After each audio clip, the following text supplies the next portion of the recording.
1993 that as Billy and the Pepper Pots, he covered one Beatles song on each side of an album, which were followed mainly by his own songs. And a friend called Jimmy Fraser wrote 2 songs, one for each side. The album was called Mersey Mania and was released on Allegro Records and Hurrah Records.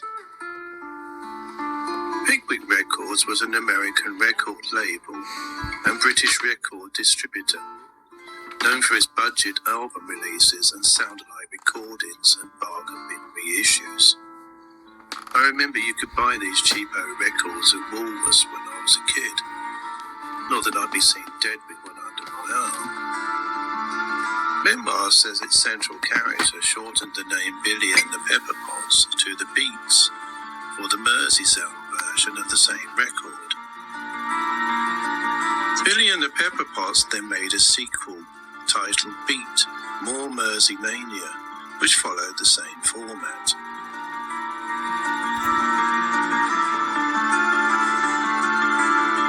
As an aside, I'm surprised nobody has mentioned or made more of there being 5 mop tops at the bottom of each exclamation mark, which is usually the case on PID groups. Perhaps it's a secret clue alluding to John, Paul, George, Ringo and Billy. There you go. I'll give you that false clue for free. On page 74, Memoirs mentions the name Bill Shepherd, stating, "Living and making a living as Bill Shepherd, I never made it big, but I loved what I was doing." By interchanging the names Billy Shears, Billy and the Pepper Pots and Bill Shepherd, these names have become synonymous with that of Paul McCartney's alleged replacement in the minds of the book's devotees. According to the user-generated online database Discogs, Billy Pepper and the Pepper Pots, Mersey Mania was a Mersey beat cash-in LP organised by Bill Shepherd and released in 1964.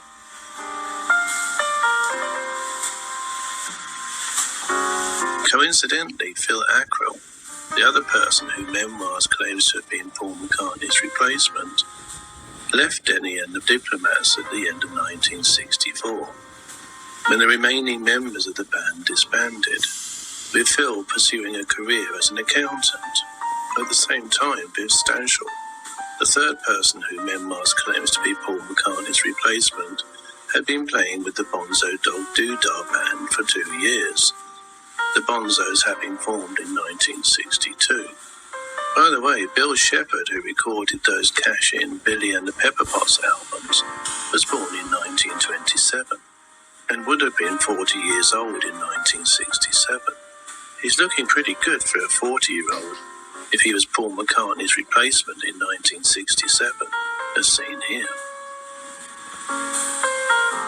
How the 5'8" tall Bill Shepherd, according to his son Gary Shepherd, with a round face became the taller, thinner-faced Phil Ackrell, Memoirs doesn't explain.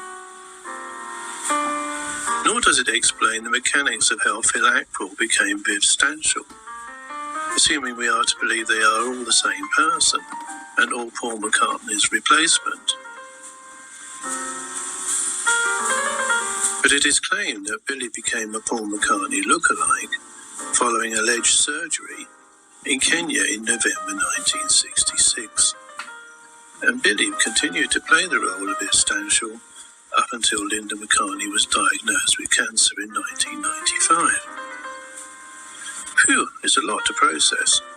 I should hasten to add that this is according to what readers of the Memoirs of Billy Shears tell me. But why Viv Stanshall looked exactly the same before and after that alleged November 1966 surgery, no one has successfully explained to my satisfaction, other than proclaiming it was all down to the use of latex. But I can see how you can make a thin face appear fatter using latex, but not a fat face thinner. Anyway, onwards and upwards. Let's take a proper look and go in search of the real Bill Shepherd, who created those Billy and the Pepper Pots cash-in records, as well as his other musical achievements.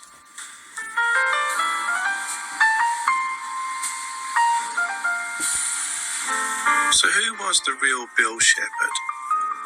Dig deeper beyond historical fiction, and you'll find out that he was a British singer, songwriter, orchestra leader, arranger of pop and jazz music, and music director, best known for his arrangements for the Bee Gees, becoming the fifth member of the group in all but name. In effect, serving the same function as George Martin served with the Beatles. Born on the 13th of June in Surrey, in the UK, Bill Shepherd died in 1988 in Los Angeles, USA, making him only 61 years old when he died. After serving with the Royal Air Force, Shepherd worked as a journalist and decided to become a professional singer, first at Butlin's English Resorts, and then as a member of the George Mitchell Singers. In 1953, he formed a vocal group of 3 men and 2 women called the Coronets, who became well known through work on radio and television. The Coronets sung backup on recordings and had a few of their own records on Columbia. The Coronets comprised Bill Shepherd, baritone, Irene King, alto, Valerie Taylor, soprano, Ross Gilmore, tenor, and Michael Sams, bass. The name was derived from their formation during the coronation year, 1953. Bill Shepherd left the group in about 1955, moving from singing into doing instrumental and vocal arrangements for all types of music, from light classical to country, a skill that served him well later with the varied music of the Bee Gees. Another singer in the group, named Mike Sams, turned them into an institution known as the Mike Sams Singers, who often appeared on radio and TV in the 1950s and recorded a large share of the backing vocals on British pop records through the 1970s. They even sang on the Beatles' I Am the Walrus in 1967. I have to say I absolutely detested the Mike Sams Singers. Especially as a teenager, I associated them with Sunday evening TV and having to go back to school the next day. Bill's first album as session leader was Shepherd and His Flock Swing on the Pie Nixer label in 1958. Besides the obvious pun, the title is a play on the jazz instrumental Swinging Shepherd Blues that was a pop hit that year. He signed with Pie, and a Bill Shepherd Orchestra instrumental single came out in 1958, titled Big Guitar, which scored a #1 hit in France. Its B-side featured a version of Tequila, a US #1 that year, by the Champs. Bill continued to arrange and conduct for other artists, and for radio and television.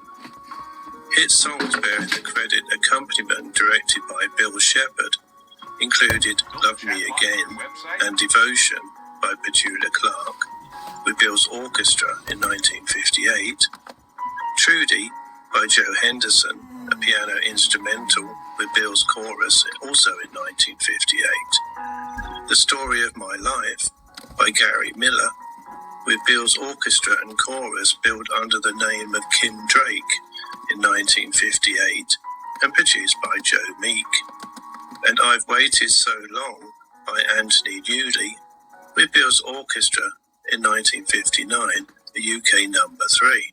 These are just a few sample credits. The Pie contract seems to have ended in 1962, but Bill continued to arrange for other artists' recordings and for radio and television. Around this time, he had his own radio program on BBC called Evergreen, for which he wrote the theme music. As you can see, Bill Shepherd was busy making music with various orchestra names in the late 1950s.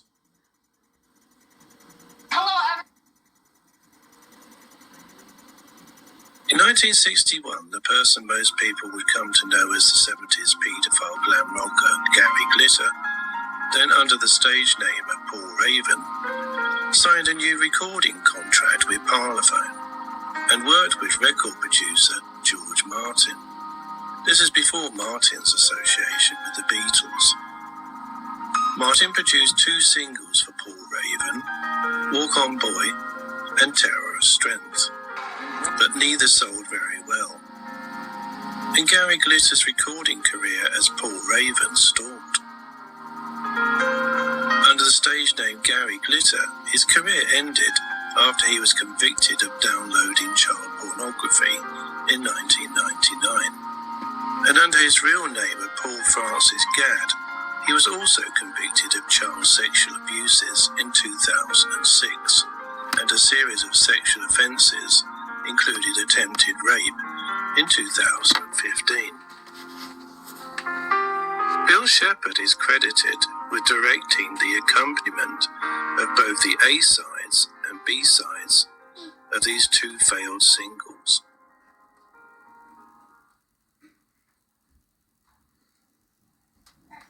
Bill Shepherd's contract having ended with Pye Records in 1962, we pick up his story with the Pickwick Records budget subsidiary labels. Bill and his friend Jimmy Fraser created 2 beat group cash-in albums in 1963 and 1964 as Billy and the Pepper Pots, titled Mersey Mania and More Mersey Mania. They contained a few Lennon and McCartney songs, but mostly Bill Shepherd compositions, sung by Bill and Jimmy, and played by a Beatles-like rock band of hired musicians.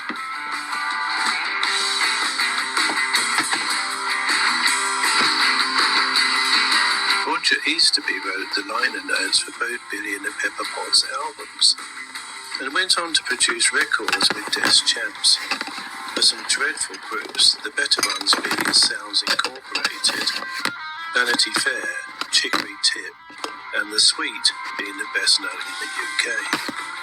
A version of the song Son of My Father found its way to studio manager Roger Easterby, who then persuaded the British band Chicory Tip to record it. The song, produced by Easterby and Des Champs, was recorded on Christmas Eve 1971 in George Martin's studio. This dreadful song reached the #1 position in the UK charts in February 1972. I guess there's no accounting for taste or lack of it. England's hit, or England's shit, as written here.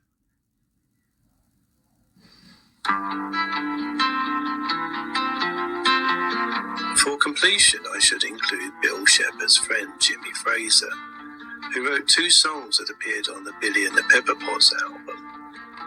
Jimmy Fraser, real name Fraser Potts, started out in the Fraser Hayes 4. Hayes originally studied art, and Jimmy Fraser engineering. They each dropped their original careers to become dance band guitarists. They then formed a close harmony vocal group originally called the Fraser Hayes Quartet, and then the Fraser Hayes 4 in the late 1940s. They disbanded in 1953 and reformed in 1956. The group split for good in late 1969. They are best known for providing musical interludes on the BBC radio programmes Beyond Our Ken and Round the Horn. Given that Jimmy Fraser's real name is Fraser Potts, it's not too difficult to imagine that the name Billy and the Pepper Pots came from a mixture of the names Bill Shepherd and Fraser Potts. Fraser Potts emigrated to America and died in Florida in 2001, aged 79. Which one of these smiling chappies is Fraser, I was unable to determine. If anyone knows, please drop a line in the comments below. There's no mention of Bill Shepherd emigrating to Australia in memoirs, or anything that followed. I think it would be interesting if someone did a Dr. Truby-type spectrograph voice analysis of Bill Shepherd's singing voice on Billy and the Pepper Pots, and compared it with, say, the Boys' song Let It Be. Possibly Bill's last album before emigrating was Bill Shepherd Plays Evergreens, released on Parlophone around June 1964. He wrote in the sleeve notes that my main ambition is to compose, especially modern pops, and do a lot more lyric writing, but adds that with the new big band, the current radio, TV and session work, there isn't a great deal of free time. But for some reason, less than a year later, he was on the other side of the world recording songs for 3 teenage boys, namely the Bee Gees.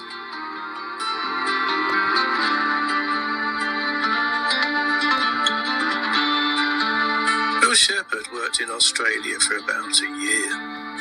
At age 38, he was clearly an experienced arranger by the time he met the Bee Gees in the middle of 1965. Bill thought the Bee Gees had a lot of potential and gave them as much help as he could. The story is that record label Festival was close to dropping the group, and that Bill recorded a pair of songs and then talked Festival into releasing a single, since it had already been recorded. The arrangement of Wine, Women and Song was designed to showcase all 3 brothers.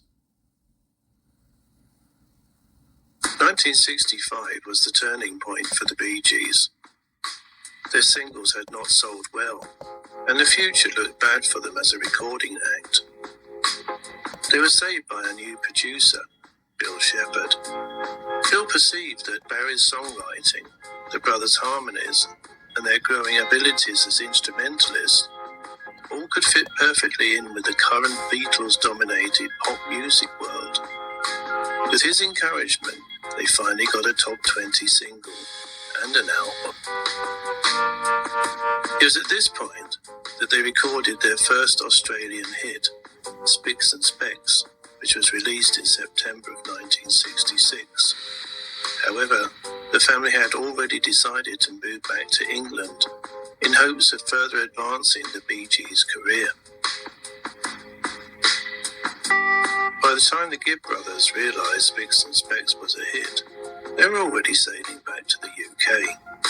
Only a few weeks after arriving in England, the family received a fateful phone call from Robert Stigwood, the partner of famed Beatles manager Brian Epstein.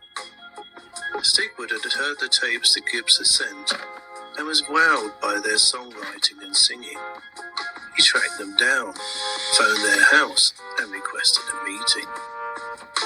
In 1967, at the request of the Beatles manager, Robert Stigwood merged his agency with Epstein's company, NEMS. Within weeks of joining NEMS, he started managing the Bee Gees, and within months their first international single, New York Mining Disaster 1941, which was taken from their first album recorded in England, became a major British and US hit, reaching the top 20 in both markets. In 1980, the Bee Gees sued Stigwood, claiming he was holding back on their royalties. But the two parties settled out of court and publicly reconciled. Although titled Bee Gees First, the first Bee Gees album to be recorded in England was in fact their third studio album. Recorded between the 7th of March and the 21st of April 1967, Bee Gees First was released in the UK on the Polydor label on the 14th of July 1967. By the end of 1967, the album had been a top 10 hit in the United States, United Kingdom and Germany. And rightly so. Considered to be psychedelic pop, with a cover designed by Klaus Voormann, the price of the album was worth it just for the song To Love Somebody, a song that is ranked among the best 100 songs of the 60s, with an orchestral arrangement by Bill Shepherd.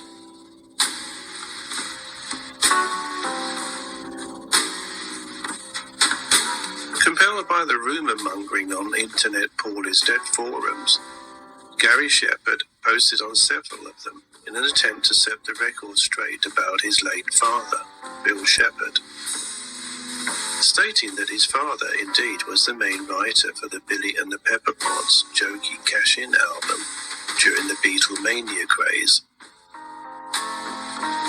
and had emigrated to Australia in the 60s, got a contract for the festival label and took over recording the Bee Gees, and returned to England where he became their main orchestrator and arranger for their earlier hits.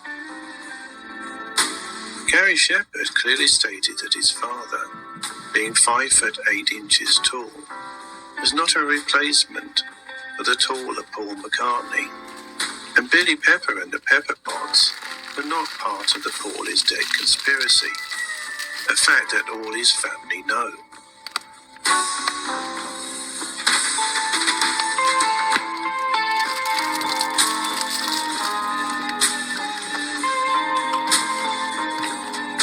Now, as critical thinkers, we have a choice. Do we believe what Gary Shepherd is saying and all the verifiable facts associated with his father's career in the music industry, as presented in this video? Or ignore all of that and put our faith in the claims made about Bill Shepherd in the memoirs of Billy Shears? When the author of that piece of historical fiction explicitly states that the book contains elements that are verifiably false, to ensure that it is recognizably fiction in order to avoid potential lawsuits. Sadly, in this day and age of conspiracy, fake news, and distinct lack of fact-checking, there's a big chunk of people who will opt for... This video is sponsored by Ground News. No, I'm just kidding. So, if you're watching this video, now we will resume it.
1967.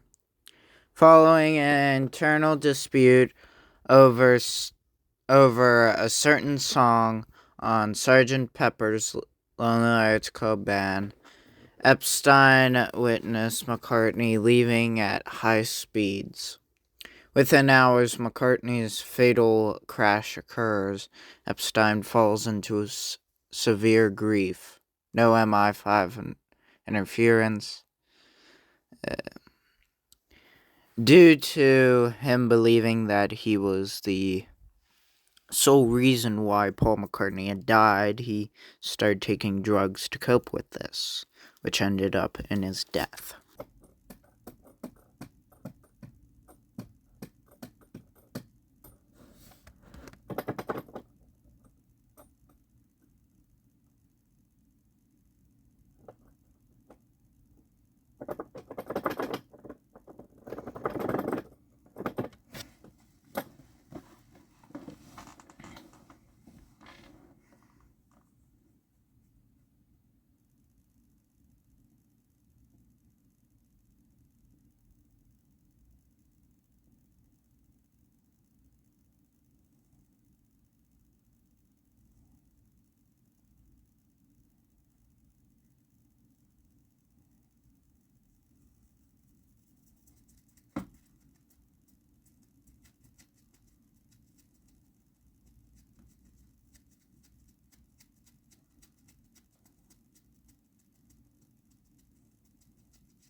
I was at the engagement party for Jane Asher and Paul McCartney. So here's the party, all right, and the rock and rollers are there, and yet Paul McCartney, looking a little bit different under the eyes, he looks a little gaunt, and I'm there, and I'm looking, and I'm saying, why aren't they together? He's over there with this girl with a camera. Oh, well, that's Linda Eastman. She was on the tour with him. That's his girlfriend. What do you mean girlfriend? He's supposed to be engaged to Jane. No, that's not the same McCartney. It's not the same guy. McCartney situation is real. They replaced him with somebody special and did some plastic surgery. Calipers on the bridge of the nose will show that there were not one but two. Really telling us that the original Paul McCartney was not the later Paul McCartney, that there really was a double. It really is. It's more like it. Come on! It's the best Paul McCartney we've had. Refined, cleaned. How you doing? Hi. How you doing, baby? Good to see you. Hi. Good to see you. Good to see you. Thanks. How you doing, baby? Good to see you. Hi. Good to see you.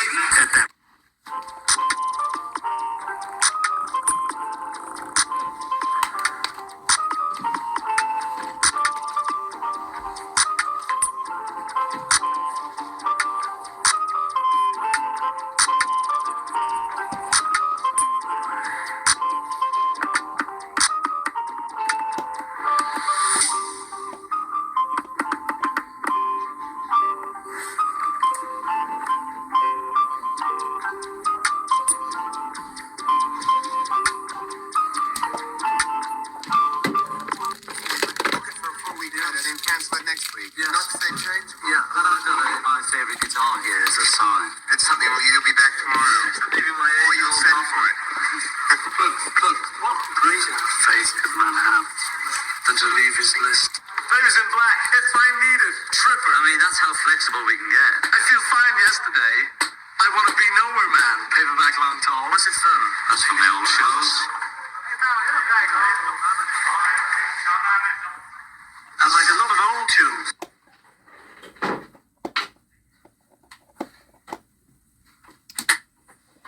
Full week, book it for a full week, and then cancel it next week. Yes. Not say change. Yeah. My favourite guitar here is a sign. It's something. Well, you'll be back tomorrow. Or you'll send for it.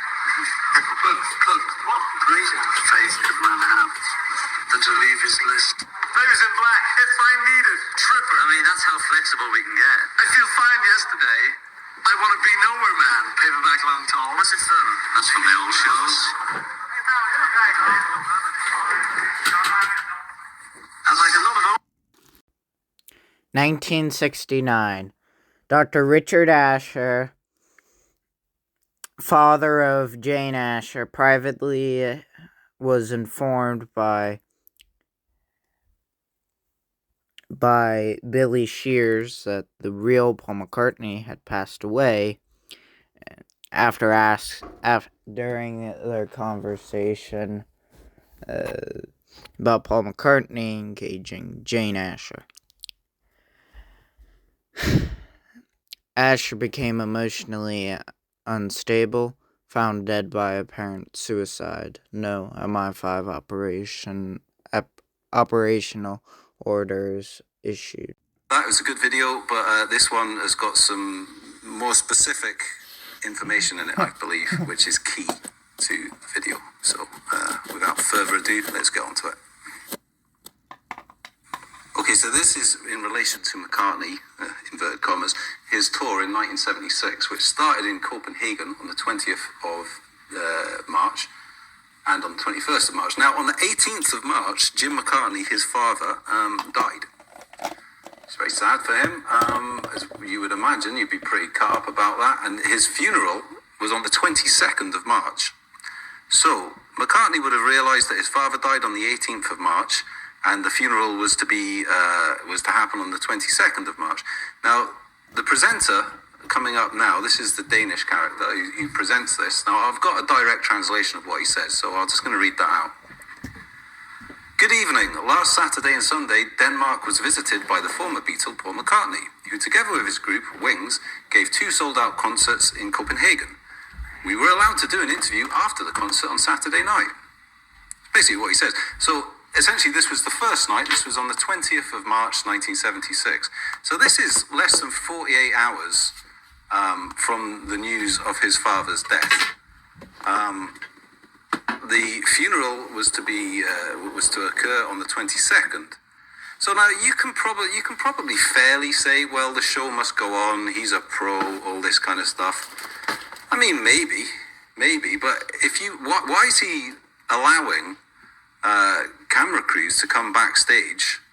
Like, okay, if you go by the assumption that he's just being stoic and he's plowing ahead and he's just Jim was a musician, he'd want the show to go on, all this kind of stuff. If you're gonna believe that, I'll just say, like, look at the energy in the room here. Do you think this man's father has just died, like, within 48 hours, and he can't attend the funeral due to the fact that he's on tour? Because, I mean, allegedly, Paul McCartney had a good relationship with his father. He was his only parent. So this is his previous, his mother died when he was young. So this is a man his only surviving parent has just died 48 hours ago, and he can't attend the funeral. So you'd be very conflicted, surely. You'd be stoic. Assuming that the show goes on, so he's being stoic and he's plowing ahead. He's being a trooper. I don't get that energy. Like, Linda McCartney's father-in-law's died. And they're allowing interviewers. So if it just go, okay, let's just get the show done, just get the show on, difficult time, get back to the hotel, whatever, phone up, family members. But no, they're granting interviews, and they're like prattling around in them. And I just think it's totally incongruous. If you look at the energy of the band members, I think it's probably the most telling. Because, like, if your boss's father died, you'd be kind of a bit solemn about it. You'd be kind of like patting him on the back, But they're all having drinks and they're all prattling around and sort of like humouring this kind of Danish interviewer. The tour's sold out, like they've sold both nights out, so they're not selling tickets here. You know, Saturday night and Sunday night, sell-out tour. So like, why are they granting interviews and like messing around and being wacky and zany and somewhat insufferable? It's just completely incongruous with the facts that this guy's father has died and he can't attend the funeral. And the video will go on and it will show you what they were doing on the day, I think it was the day before when they arrived on the 19th. So this is a day after his father's died. And they're going on a tour of Copenhagen and they're sort of knocking on the Queen of Denmark's door and they're trying to get invited in for tea.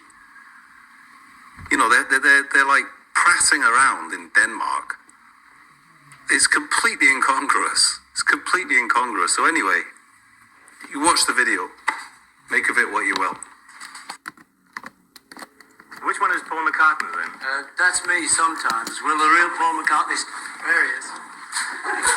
That's me. And the real Linda Eastman, sorry, Linda No, Eastman. Linda McCartney. She got Linda married. McCartney, I'm sorry. She got married 7 years ago, I took the big step. Change Got your name. married. How do you know my name's Linda Eastman? Know me back in New York? Because that's a film you're using. Oh, could it? Well, I'm Linda McCartney, so look out. I always thought it was cold in Copenhagen, blimey. Linda Zero. It's actually, Your name's Edmund? My name is Edmund. Hello, Edmund. Hello, Copenhagen. How did you like, Tivoli. how did you like the show tonight? It was How do you like the alright. audience? It was alright. Did you like it? Very much so, yeah. Oh, well, we liked it. Yeah. Yeah, it was... It was a good one. I've been told that you went to visit the Danish Queen today. Yeah. Well, What happened? well, you see, we were touring around and we went to see the Mermaid first. And then we went to see the Queen and we saw a car go in. So we rang the bell, you know, and we heard she's only 34, so we thought She might like to she's have us probably in for still tea alive. with Might her. like, you know, might like a cup of tea, something, you know, What did they say? bit of Danish bacon, you know. So we rang on the door, and there was a man there. He said, no. And we said, but, you know, we'd like to see the Queen. He said, no. And he was closing the door. He said, well, tell her the McCartney's called. And he Anyway. said, no. And closed the door, just like that. All like that. She's like, So he we're said, hoping to see her tomorrow. let her in. I'm going to try tomorrow Yeah, I hope she's coming tomorrow. to show you. Yeah. Bring her earplugs, she'll be alright. Rock and roll, a bit of rock and roll for the Queen. That's the But new that's the first album where all of you sing. True. We do, we all have a number on the album. We all sing a song. Do you like the fact that everybody sings? Oh! Give me the moonlight. Can I have this sip of your beer? Give me the girl. Plug the bleeding thing in. Well, I like the fact that you did it in the show tonight. So We like it, yeah. how did the idea start with everybody singing? Everybody can sing. Yeah. Yes, but it says in the press release I'm quoting now that you normally don't ask a drummer to sing, unquote, Paul McCartney. That's right, yeah. When the drummer plays backwards, Actually, on the track that Joe sings, Paul plays the with drums. vocals. So what we'll do, if we do Joe's number, Paul will get in the drums and Joe will come forward and sing like a nightingale. Versatile. With vibrato. One of the numbers were written with you together with the Colin Allen. That's right. Ex-Focus now. Absolutely. Yeah. X-Down the Crows before that. Yeah. I know. But you've written several songs together with Colin, haven't you? Sure. Is it the only one you work together with when you work? No, we did Medicine Jar off Venus and Mars. We co-wrote that together. We co-wrote this one, Why No Junker. But he said, is he the only one you work with? Oh, absolutely. It's a lot. What about you, Danny? Because you've written songs by yourself and you've written songs together with Paul as well. Yeah. One of the songs on the album is Paul's Jump Singing. The Note You Never Wrote. One of them I wrote. I can't remember what that one's called. Time to Time to hide. Hide, yeah. See? You know, I mean, it's a bit of everybody really when you get down to it. And Denny wrote Time to Hide. And apart from that, Watch it. It's good Danish beer. You're Oh, are you kidding? You gotta be kidding, surely. this ain't. Oh, Do you mind? when we were in Australia, we were in a kitchen, and in the kitchen, it had salt, vinegar, sago, macaroni. You know how people have that all around the kitchen. And I just took the words off the wall. They were all there on the wall, and then there was a plank that It's said not the as second. creative as you think, is it? So I'm not really that good. You see, I just take it off the wall. That's the way we could Victor Borge does his stuff, I'm told. But that's the one that you sing, Linda. Yes. May I ask, what's the Bog song? handle. What's the song about? There's a line in it that says, "No matter where I serve my guests, they seem to like my kitchen best. I'm the cook of the house." And she's a pretty good cook. Yeah, I like cooking, so it's really about. She's a good cook. I mean, the word women's lip props. Well, I don't think there's anything wrong with cooking, is there? We like to cook. I believe in men's lib. It's about time, men. Yeah. Men's lib. Men of the world. Rise up. Unite. Come on, men. What are these women? Come on, men. Let's do it. It's us. Look at them. That's fine with me. Let the men cook. It's all right. Yes. Excuse me, won't you? I'm sorry for that outburst. That's it, women. Let the men cook. Let the men clean. Men's away from Nigeria. He goes to Nigeria. Bilbo, our percussion player. Wonderful. Wonderful Copenhagen.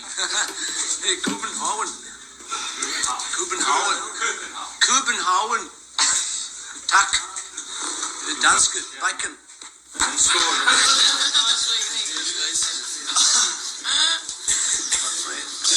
And then Sea Moon, we also did when we did Hi Hi Hi because they banned Hi Hi Hi, so Sea Moon got the airplay. It's very popular. You've heard of her. Nina C. Moon. There once was a man named Dave who lived in a... Now we can... Awesome. But when you do, for instance, a film like the one that you did from Venus and Mars, the rock show, I mean, that was from a concert. Yeah. And well, we all know what problems we have doing live things from a concert. How did you do that one? How do you do what you do? Yeah, that was in Australia. We didn't even know what was going on. I don't think. He didn't know. I didn't know. We knew it was going on. But he's all right. This is Bilbo, our percussion player. He's very good. Good lad. Few drinks, he's fine. Lovely. Nigeria. Jamaica. Okay, but the song in itself seems to be half a declaration of love and half putting down rock music. Oh, yeah. Oh, yeah. Somebody put it down, mate. Was that too deep? That was a bit too deep, that Edmund, yeah. Oh, You've met Edmund, have you? well, I'm here. But he's over the side. Now He's rock very and nice. roll's here to stay. It will never die. No, we like rock and roll. Definitely. Stand it myself. He's more ballad. He's more ballad. Do you want to get in your earbuds, please? There goes some. Engelbert's opening. It's my style, mate. Please release me. Okay, can I finish by asking you the question that annoys everybody of you? What about Yes, the Beatles? let's get annoyed. No, it doesn't. No, what's that? What about the Beatles? You don't say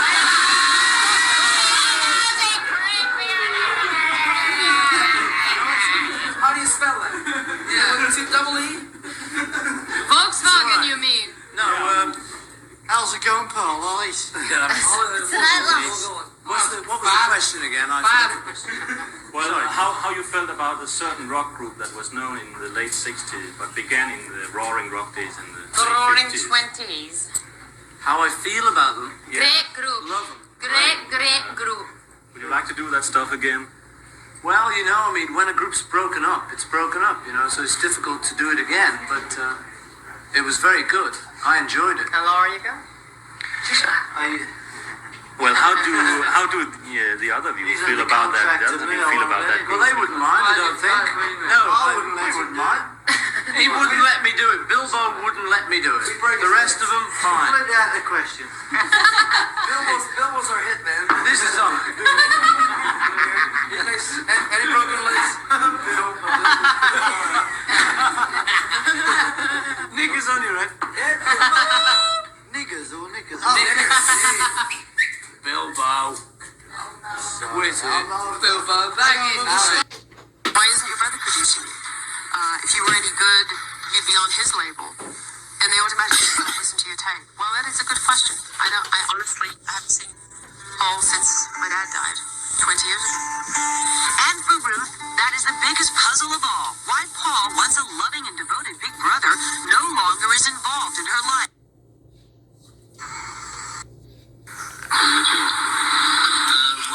Really surprised by the amount. It's really extraordinary. The front page is amazing. It sort of started with that thing of here he is, the next Beatle, and 10 years later he's coming to play America. Which, funnily enough, I didn't even think about. I didn't realise it was 10 years since I played with the Beatles, and I just kind of thought, he's coming on tour. So,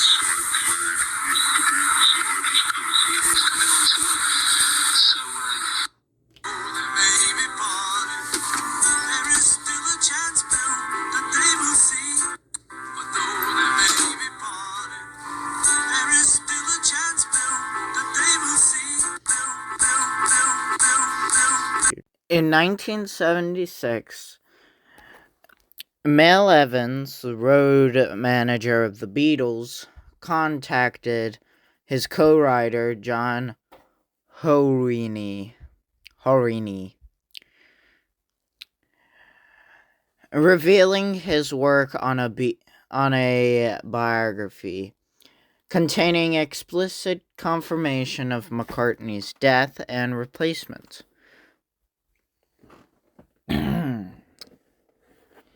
John believed that Evan had lost his mind, thinking the claim was absurd.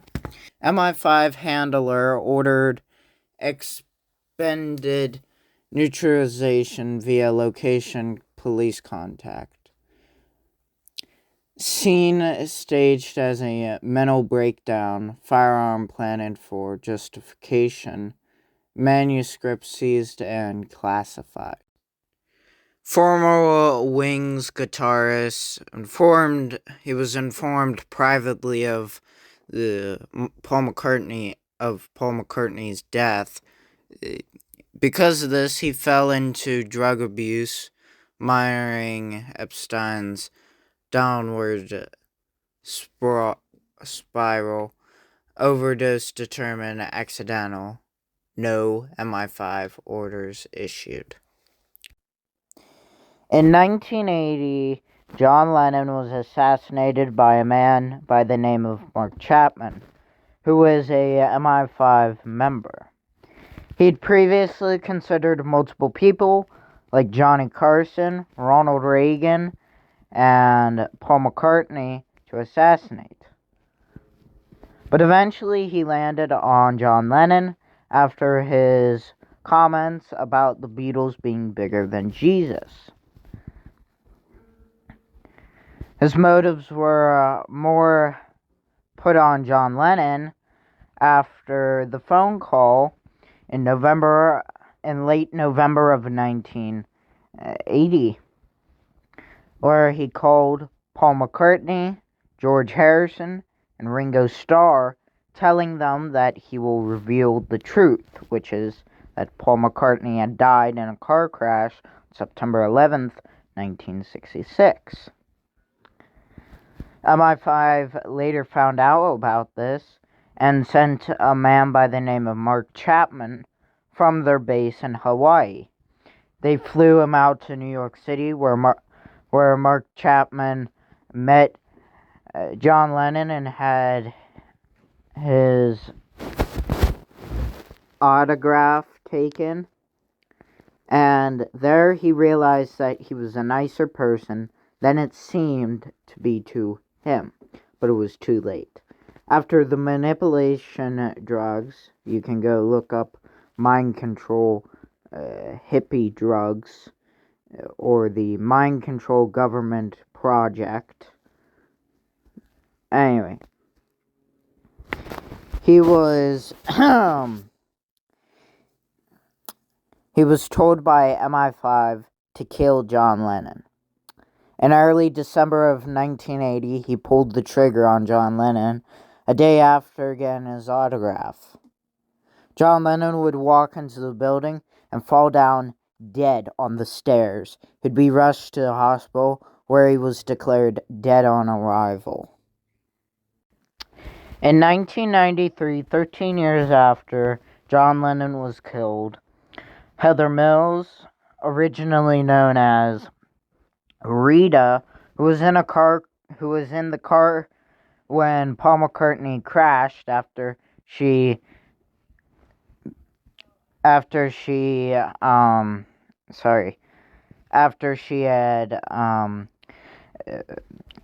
made a fan frenzy and drove Paul McCartney down the wrong road and through a red light, where he was, of course, hit by a yellow truck. Luckily, she got out alive, but he wasn't as lucky. And in 1992, she threatened to go public about the Paul is dead conspiracy theory, like John Lennon in 1980. Paul McCartney would call Ringo and George, and they would later notify MI5 of this. MI5 would then send someone to run her over with a car. She lost her left leg that day, and would go on to marry Paul McCartney. Because when you joined, and you were like the new fella, and nobody, and I thought, well, if I hang out with you, then they'll all be like, so I thought it'd be good to. In 1999, on December 31st, 1999, a man by the name of Michael Abrams jumped over the gate at the George Harrison residence and broke into George Harrison's house while him, George Harrison, and his wife, Olivia Harrison, were sleeping. Then George Harrison would come downstairs and would be stabbed over 40 times, exactly 41 times, and would be hospitalized. Luckily, Olivia Harrison blocked some of the shots that he took, therefore making sure that her husband hadn't died. And George Harrison would later die from cancer in November of 2001. That agent, Michael Abrams, was a similar case to Mark Chapman. He was controlled by his motives to sound crazy.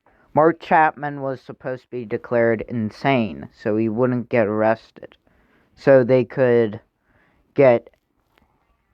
can serve the rest of his time at MI5. Mark Chapman wasn't as lucky as Michael Abrams because he would be put into a sane asylum.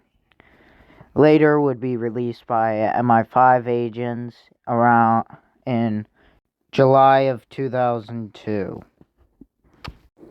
In 1969, before the Paul's dead conspiracy theory began, Terry Knight released the song St. Paul after meeting Paul McCartney.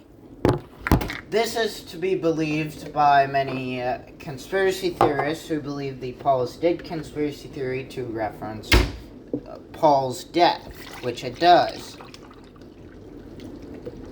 And because of this, MI5 wanted to take him out.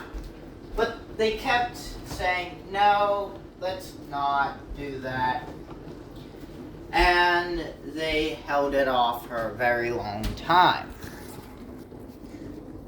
After many, many years, they made sure that Terry Knight's daughter would meet someone, and that person would be the man who would go on to kill Terry Knight after an argument in, I believe, 2004, but I could be wrong.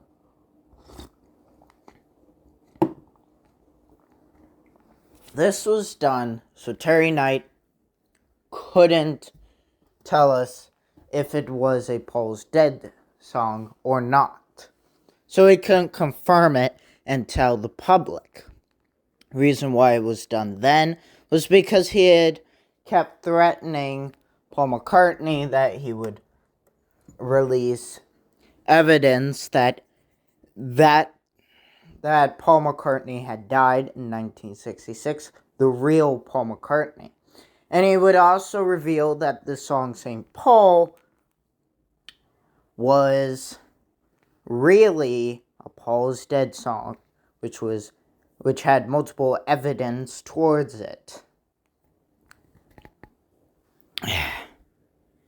He would later be shot by the man on the screen. After some digging, this photo may not be of the murderer. Instead, this may be of Terry Knight. Rather, it is or isn't, can't be confirmed by myself. Like many others who were on the screen, except when that woman, who is Heather Mills, also known as Rita, was on the screen.